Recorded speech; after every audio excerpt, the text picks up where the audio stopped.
திருப்புட்குழி திருத்தலம் சென்னையிலிருந்து வேலூர் பெங்களூரு செல்லும் தேசிய நெடுஞ்சாலையில் காஞ்சிபுரத்திலிருந்து சுமார் 5 கிலோமீட்டர் தொலைவில் பாலுச்செட்டி சத்திரம் என்னும் இடத்திற்கு அருகில் அமைந்திருக்கிறது.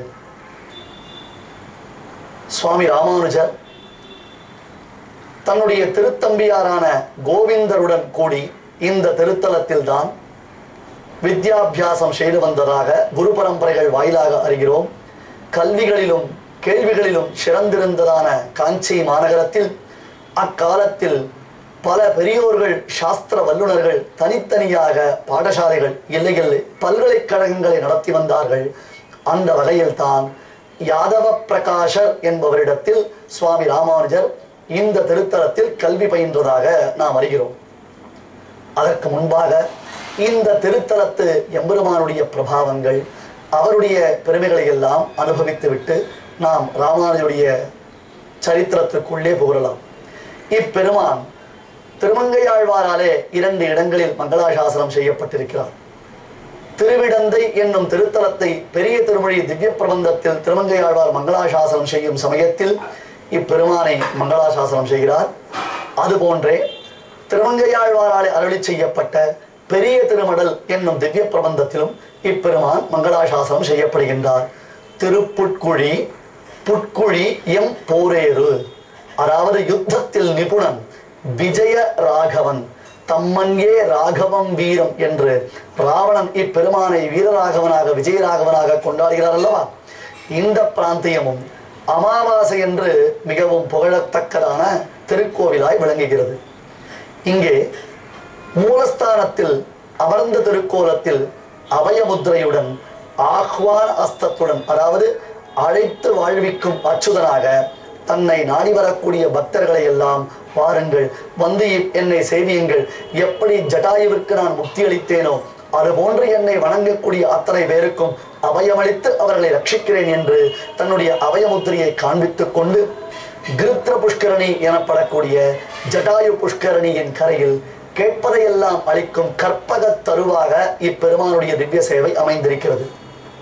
இந்த மூலஸ்தானத்தில் மற்றொரு சிறப்பையும் நாம் அனுபவிக்கலாம். அதாவது வேறு எங்கும் சேவிக்க முடியாத அளவிற்கு ஸ்ரீதேவியும் பூமி தேவியும், பெருமானுடைய வலது பக்கத்தில் எப்பொழுதும் ஸ்ரீதேவி நாச்சியார், எம்பெருமானுடைய இடதுபுறத்தில் பூமி தேவி நாச்சியார் என்பதாக ஒரு மரபு உண்டு.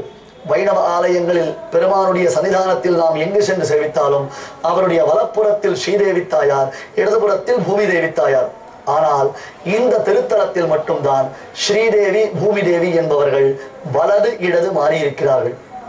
அதிலும் ஸ்ரீதேவி தாயார் இடதுபுறத்தில் பெருமானுக்கு அருகே அமர்ந்து கொண்டு அப்படி தலை சாய்த்த திருக்கோலத்தில் சேவை சாதிக்கிறாள். அற்புதமானதொரு தெய்வீக சேவை. இங்கே அர்ச்சகர் சுவாமிகள் அத்தியுதமாக நமக்கு எம்பெருமானுடைய திவ்ய சேவை சாதித்து வைக்கிறார். அதை கண்களை விரித்து மலர்த்தி பெருமானுடைய திவ்ய சேவையை நாம் சேவிக்க வேண்டும். ஏன் தெரியுமா? ஜட்டாயுவிற்கு ராமன் தன்னுடைய திருக்கைகளினாலேயே ஈமக்கிரியைகள் செய்தான். அப்படி தன்னுடைய திருக்கைகளினால் ஈமக்கிரியைகள் செய்த பொழுது அந்த சிதையிலிருந்து உண்டான அக்னி ஜுவாலை, பெரிய பாகவதோத்தமர், ஆத்ம நிவேதனத்தை செய்தவர், சீதையை ரட்சிப்பதற்காகவே தன்னுடைய இன்னுயிரை எம்பெருமானுக்காக தியாகம் செய்த மகாத்மா, தசரதற்கு கிடைக்காத ஒரு பெரும் பாக்கியத்தை பெற்றதனாலே சம்பிரதாயத்தில் இவருக்கு பெரிய திருவுடையார் என்பதாக ஜட்டாயுவிற்கு திருநாமம். ராமனை ஆசீர்வாதம் செய்தாராம். ஆயுஷ்பன் என்று ராமனை ஆசீர்வாதம் செய்ததினாலே ஜட்டாயு மகாராஜருக்கு பெரிய திருவுடையார் என்பதாக சம்பிரதாயத்தில் திருநாமம் உண்டு. அத்தகைய மகாத்மாவுடைய சிதை எரியும் பொழுது அதிலிருந்து உண்டாகிய அக்னி ஜுவாலை வீச்சை தாங்க முடியாமல் ஸ்ரீதேவி தாயார் சற்றே நகர்ந்து இடப்புறத்தில் வந்து அப்படியும் அந்த தாபம் தாங்க முடியாததினாலே தலை சாய்த்த கோலத்தில் எழுந்தருள் இருப்பதாக ஒரு ஐதிஹ்யம். அது தவிர இந்த திருத்தலத்தில் மரதகவல்லி தாயார் ஆச்சரியமான ஒரு திருக்கோலம். பெருமானுக்கு எல்லா விதத்திலும் அவள் அணுக்கமாக கமலா நிரபாய தர்மபத்னி கருணாத்யாஸ்வய மிருத்யுஜோ குணாஸ்தே அவனம் ஸ்ரயதா மகீனமாத்யம் சச்ச தர்மஸ்தோதனன்ய சேவனீயா என்பதாக பரமார்த்த ஸ்துதி என்னும் ஸ்தோத்திரத்தில் சுவாமி ஸ்ரீ நிகமாந்த மகாதேசிகன் விஜயராகவ பெருமாளை போற்றுகிறார். ஒருவன் யாகம் செய்ய வேண்டும் என்றால் அந்த யாகத்தில் பத்னியுடன் கூடி மனைவியுடன் கூடியவராகத்தான் தீட்சை செய்து கொள்ள வேண்டும். ஸ்ரீபெரும்புதூரில் கேசவ சோமயாஜி என்னும் சர்வக்கிருது தீட்சிதர் தன் மனையாளான காந்திமதி என்னும் அம்மையாருடன் சேர்ந்து தானே யாகங்கள் யஜ்ஞங்கள் செய்து வந்தார். இல்லற தர்மத்தில் வலுவாமல் நடந்து வந்தார். அவருடைய திருக்குமாரராகத்தானே இங்கே இப்பொழுது சுவாமி ராமானுஜர் பிறந்திருக்கிறார் என்று சரித்திரத்தை பார்க்கிறோம் அல்லவா?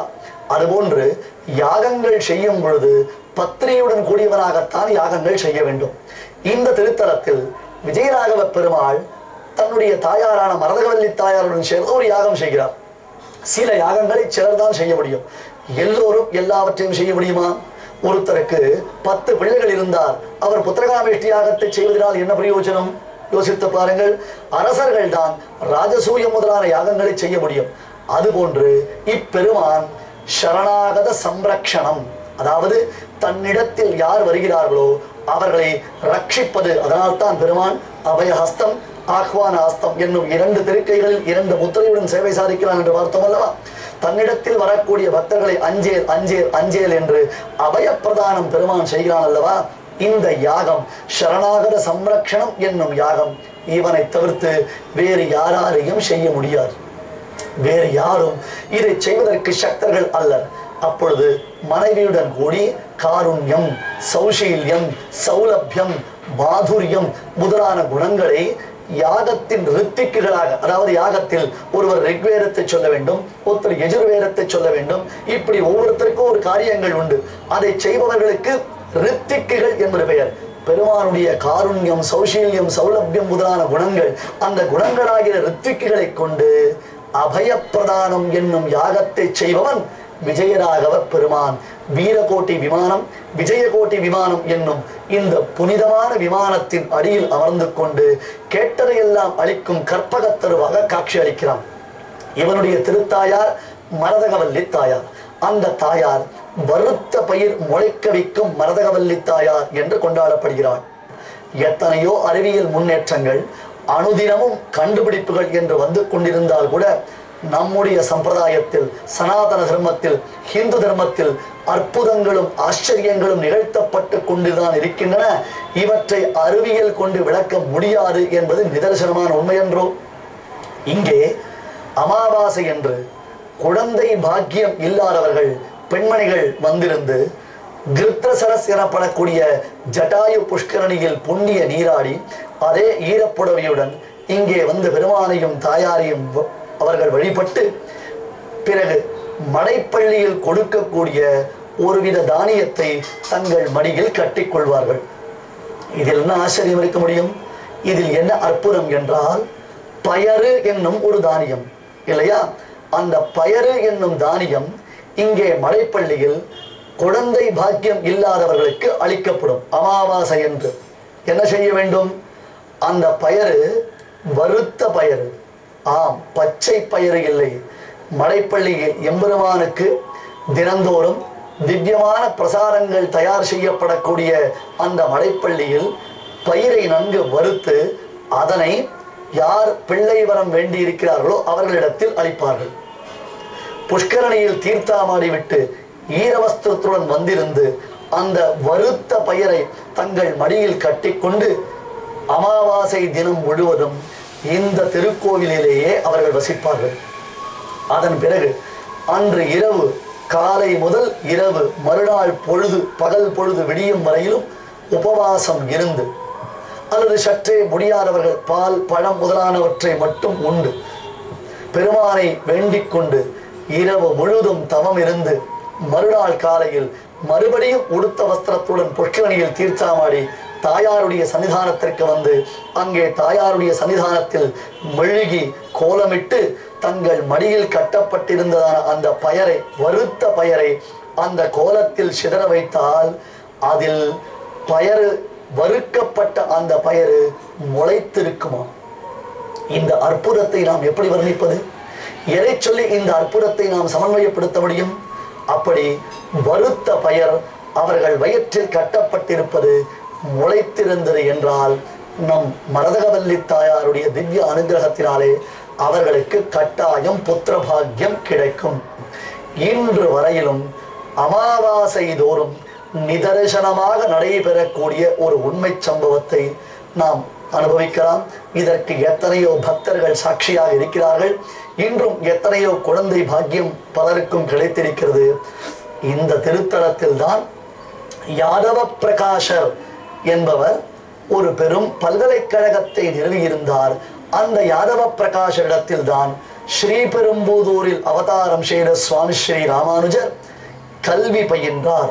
ஆகையால் இந்த திருத்தலம் புராணத்தில் மட்டும் புகழப்படக்கூடியதாய் இல்லை, சரித்திர முக்கியத்துவம் வாய்ந்ததாக திகழ்கிறது. ஒரு பெரும் பாடசாலை, பல மாணாக்கர்கள் கல்வி பயின்று வருகிறார்கள். அதிலும் குறிப்பாக வேதத்தை 2 வகையாக நாம் பிரிக்கின்றோம். அந்த வேதம் என்பது பூர்வ பாகம் என்றும் உத்தர பாகம் என்றும் 2 வகையாக பிரிக்கப்படுகின்றது. வேதத்தில் யாகங்கள் யஜ்ஞங்கள் செய்யும் வழிமுறைகள் எந்த இடத்தில் உபதேசிக்கப்படுகின்றனவோ அவைகளுக்கு கர்மகாண்டம் அல்லது பூர்வபாகம் என்பது பெயர். அதே வேதத்தில் பரபிரம்மமாம் இதோ விஜயராகவ பெருமான் இருக்கிறானே, அவன்தான் சர்வேஸ்வரன், அவன்தான் சகல லோகேஸ்வரன், அவன்தான் மோட்சத்தை அளிப்பவன், அவன்தான் நம்முடைய ஆத்மாவை சமர்ப்பிக்கத்தக்க பரமாத்மாவா திகழ்கிறான் என்று இந்த ஒரு உறுதியான ஒரு நிலையை வேதாந்தம் என்னும் உபனிஷத் பாகம் உபதேசிக்கின்றது. அந்த உபனிஷத் பாகத்தை அறிவதற்கு முன்பாக நாம் கர்மபாகத்தை அறிய வேண்டும். அதைத்தான் யாதவ பிரகாஷரிடத்தில் சுவாமி ஸ்ரீ ராமானுஜர் இந்த திருத்தலத்தில் பயின்று வந்தார். அது என்ன எப்படி என்பதை தொடர்ந்து பார்க்கலாம். ஓர் அறிவிப்பு.